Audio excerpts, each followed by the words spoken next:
That's my New York Yankee hat. I wish I could say it was black, but it's navy blue. I would love to have a black one someday.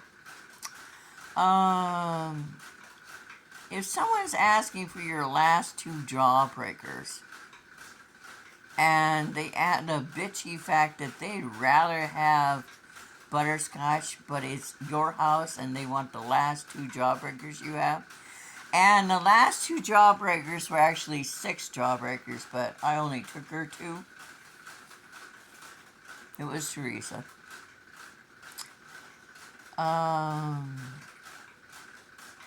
new landlord doesn't allow you to smoke outside, so she comes over to my house and smokes on my front porch.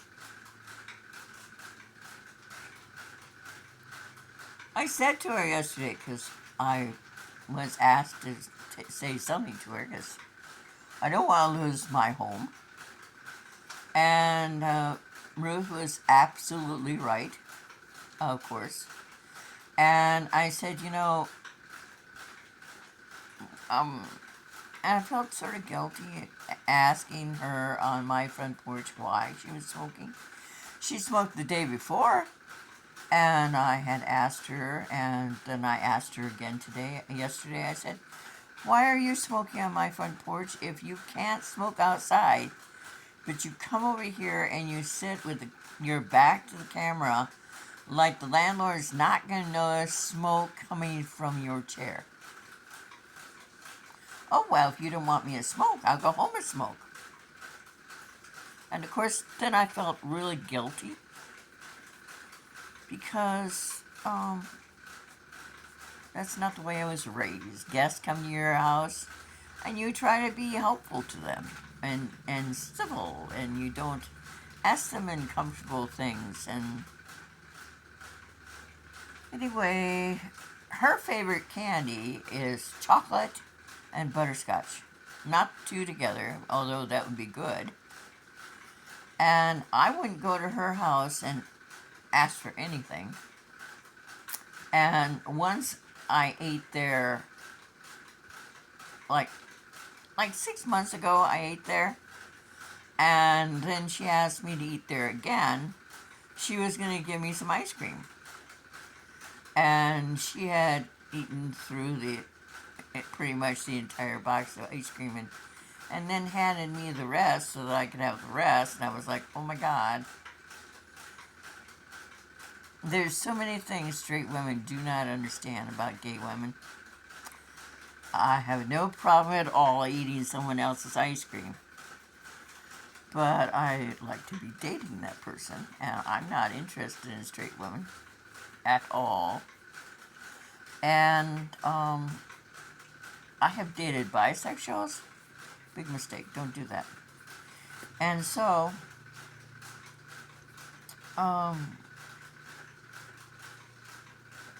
this week when she was complaining she didn't have any chocolate, I went inside and got the last little bit of the chocolate out of the pint that I hadn't eaten yet and handed her a spoon. She had 2 bites. She figured it was too cold. It was ice cream from my freezer, which I am exceedingly proud of, because I went for 2 summers without any ice water because my freezer didn't work. I had flies flying through the refrigerator and an ant that would purposely walk across the bottom of the freezer. It took 4 days for water to freeze. So she had 2 bites of this ice cream that I see as valuable stuff and let it get melty and threw it away. She will never see ice cream again at my house. And I'm never going to get butterscotch candy for her. She goes, one thing she says, it's so nice that you have jawbreakers. Pity they're not butterscotch. I've never in my life known a butterscotch that was a jawbreaker. We used to save up our change and go to Hallmark and get a jawbreaker is that big. It filled up your entire mouth, and it made me think of elderly with caramel in your mouth. And now that I'm elderly, I know exactly what it means. It means you take out your upper teeth and you eat the caramel off, and then you put your teeth back in because caramel sticks to the bottom of your upper plate. I felt guilty last night. I wanted to go in and take a nap because I spend my nights with my Ruth. And she's in Sun City, Arizona, and I'm in Iowa, and we do it on Facebook chat.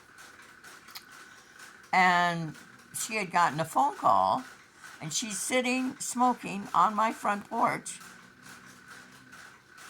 And so I asked Ruth, I said, if somebody's coming to your front porch and they're sitting there jabbering away on the phone to someone you don't like, and you want them to go home so you can take a nap. I said, would it be wrong to just get up and leave and go inside? She said, no.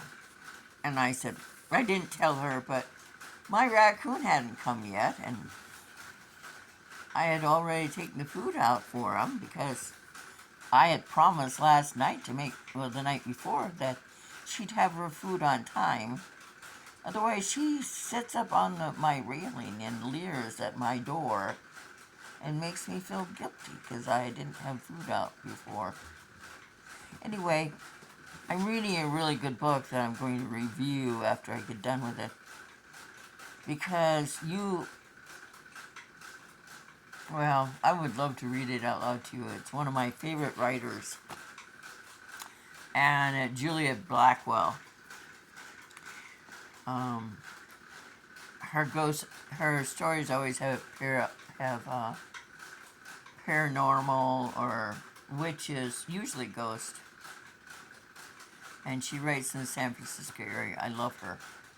Anyway, I just wanted to say hi, but if you came to my house and you weren't gay and you wanted a specific candy, I'm sorry, you're out of luck.